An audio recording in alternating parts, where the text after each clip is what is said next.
Conto alla rovescia che è arrivato a 0 per l'ottava e conclusiva dall'arcoveggio. Autostart che ancora non si mette in movimento, da capire se c'è qualche problema al finimento di qualche cavallo.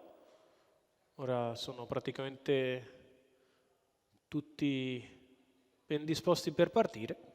I favori sono per Desert Pax, 2,20 alla fine sul campo in risalita dopo aver toccato anche l'1,80. 3,50 Cupido, Cap 5 Dorothy Moon, 6 Eldorado, questi i più attesi. Autostart in movimento.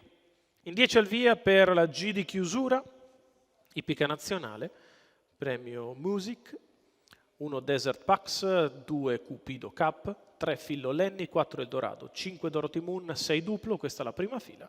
In seconda 7 Coriolano Pell, 8 Barney Lenny, 9 End of West, 10 Enea DBL. Autostart che ha raccolto i concorrenti sulla curva di sinistra, inizia a prendere velocità, si ritrae Duplo, sono partiti con veloce Cupido Cap che prova a scavalcare Desert Pax ma non ci riesce e sbaglia all'imbocco della prima curva.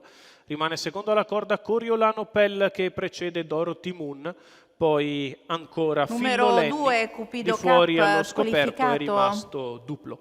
200 metri iniziali in 14,6 per Desert Pax che è in vantaggio nei confronti di Coriolano Pell, la terza posizione per Dorothy Moon. Numero 9 End of West squalificato. C'è stata la rottura da parte di End of West.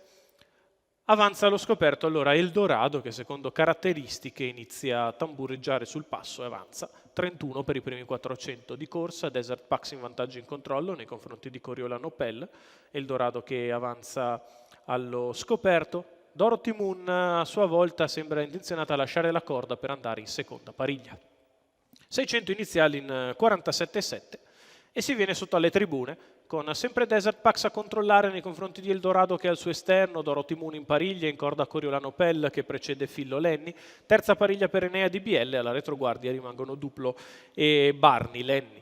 800 metri in 1,3 e 1, si va sulla curva di destra, con sempre a comandare le operazioni Desert Pax, di fuori Eldorado, in corda Coriolano Pell, poi Dorothy Moon a contatto sempre Fillo Lenny e Enea DBL. Chilometro in 1,18,7 per Desert Pax che continua in vantaggio, Eldorado al suo esterno, Dorothy Moon in pariglia e Coriolano Pell a contatto in corda, quindi Fillo Lenny ed Enea DBL. Non cambia nulla a 400 dal palo, se non che Eldorado ora mette pressione a Desert Pax, il quale deve riallungare, 14,9 la retta di là, Desert Pax sempre in vantaggio nei confronti di Eldorado che lo attacca, a contatto Dorothy Moon e Coriolano Pell, gli altri che hanno perso qualche battuta all'ingresso della addirittura d'arrivo, Desert Pax è sempre in vantaggio nei confronti di Eldorado che ci prova, poi Dorothy Moon è in vantaggio Desert Pax, ci prova Eldorado, si difende Desert, insiste Eldorado, Eldorado che attacca, Desert che si difende sul palo, Desert Pax probabilmente si salva da Eldorado, al terzo posto Dorothy Moon, 29,4 ad arrivare, cost to cost di Desert Pax, Antonio Di Nardo per il training di Mauro Minnucci, i colori della scuderia Fami, a vittoria in percorso di testa del numero 1 di Desert Pax, al secondo Eldorado, al terzo Dorothy Moon, 1-4-5 in numeri, l'arrivo dell'ultima dall'Arcoveggio.